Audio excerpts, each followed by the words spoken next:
আসসালামু আলাইকুম প্রিয় দর্শক, নিজের আলাপচারিতায় আপনাদের সকলকে আমন্ত্রণ জানাচ্ছি। কক্সবাজারের সাগর পাড়ে পরিকল্পনা করতে গিয়েছিলেন এনসিপি নেতা নাসিরউদ্দিন পাটোয়ারি। কক্সবাজার আর পিটারহাস স্ক্যান্ডালের পর এমনটাই দাবি করেছিলেন তিনি। সাগর পাড়ে বসে করা সেই পরিকল্পনার ছককে এবার ঢাকায় খোলাসা করলেন। আগের দিন জামাত ইসলামী দাবি তুলল সংসদের 2 কক্ষী পিআর পদ্ধতিতে নির্বাচনের।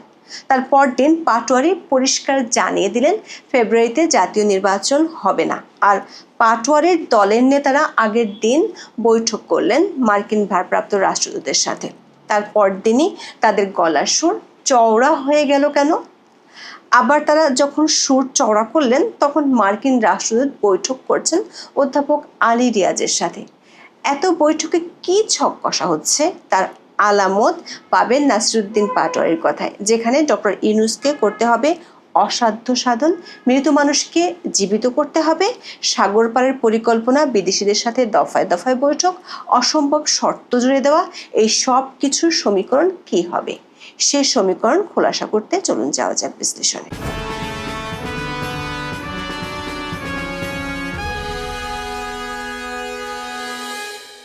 শেখ হাসিনা সরকার পতনের বর্ষপূর্তিতে 5ই আগস্ট জুলাই ঘোষণাপত্র পাঠ করেন প্রধান উপদেষ্টা ডক্টর মোহাম্মদ ইউনূস। একই দিনে বিএনপির সঙ্গে সমঝোতা মেনে ফেব্রুয়ারির প্রথমার্ধে নির্বাচনের ঘোষণাও দেন তিনি। কিংস পার্টি এবং জামাতের কাছে এটি ছিল মাথায় বাজ পড়ার মতো ঘটনা। ধাক্কা সামাল দিতে প্রায় 1 সপ্তাহ লেগেছে তাদের। এই সময় বলতে গেলে দুটি দলই দেখা গেছে চরম নীরবতা।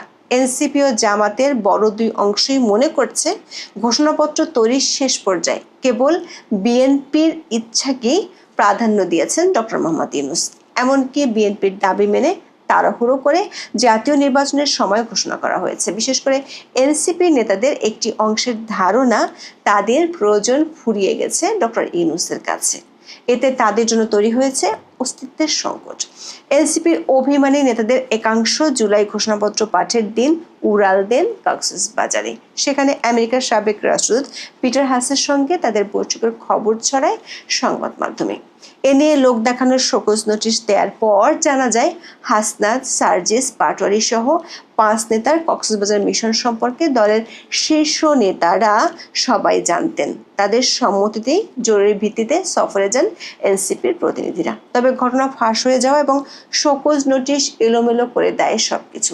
দলের মধ্যে তৈরি হয় নতুন সন্দেহ, অবিশ্বাস।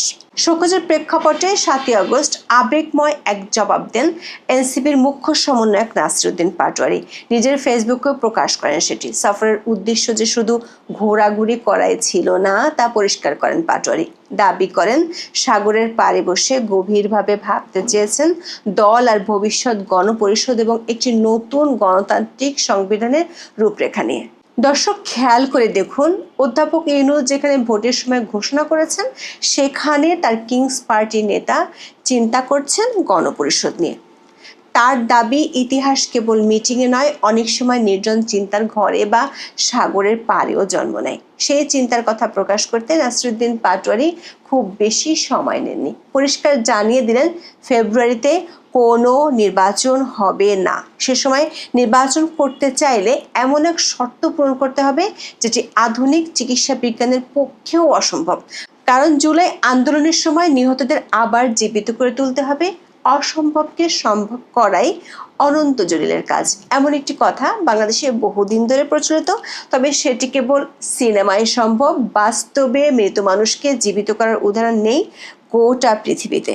ফলে ডক্টর ইউনূস যতই ম্যাজিকম্যান হন না কেন, এমন কঠিনতর শর্ত পূরণ করা এক কথায় অসম্ভব। সেদিক থেকে ফেব্রুয়ারিতে জাতীয় নির্বাচনটিও অসম্ভব করে তুলল এনসিপি। রাজধানীতে 12ই আগস্ট এনসিপির যুব উইং জাতীয় যুব শক্তির সম্মেলনে প্রধান অতিথির বক্তব্য দেন নাসিরউদ্দিন পাটোয়ারি। ফেব্রুয়ারিতে নির্বাচনের সম্ভাবনা উড়িয়ে দিয়ে বলেন, ইলেকশনের ডেট ঘোষণা করা হয়েছে, ফেব্রুয়ারিতে নির্বাচন হবে, ফেব্রুয়ারিতে নির্বাচন হবে না।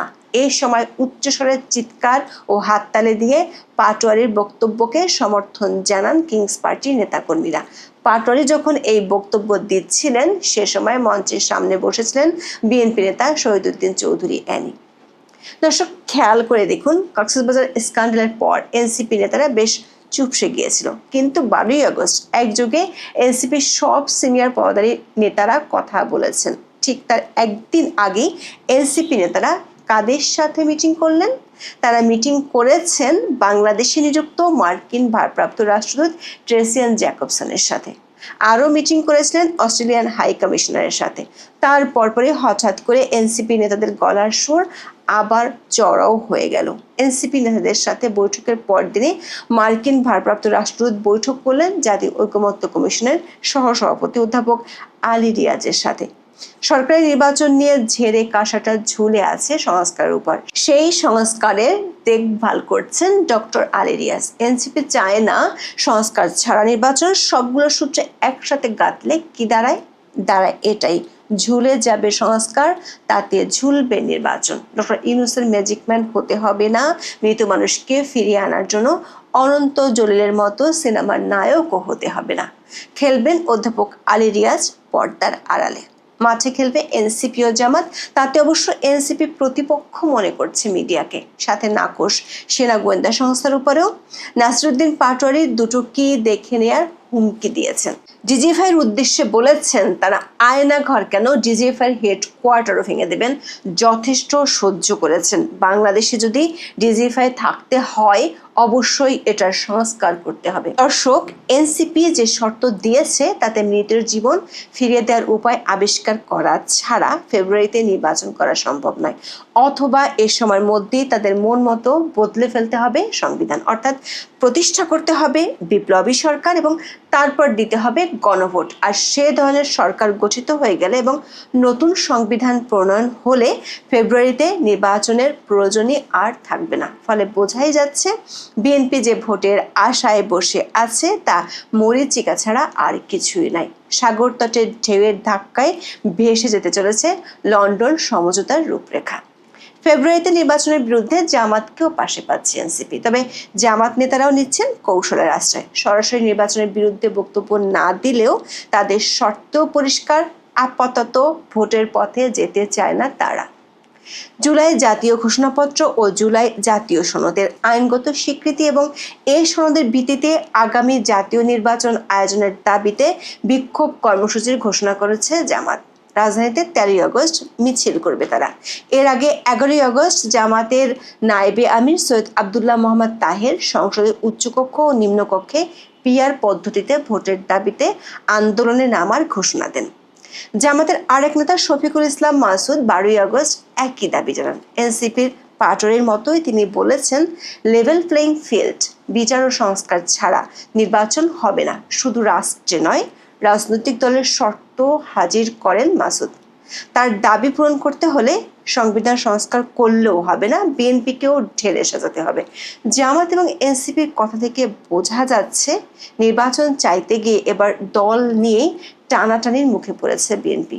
প্রশ্ন হলো, ডক্টর ইউনূসের মালয়েশিয়া সফরের সময়ে কেন একযোগে একই দাবিতে জেগে উঠল জামাত এবং এনসিপি? এটি কি একেবারে কাকতালীয়, নাকি সরকারের নিয়োগকর্তারা মাঠে নেমেছেন সরকারেরই ইশারায়? এখন এ পর্যন্ত। সবাই ভালো থাকুন, সুস্থ থাকুন, নিরাপদে থাকুন। দেখা হবে আগামী পর্বে।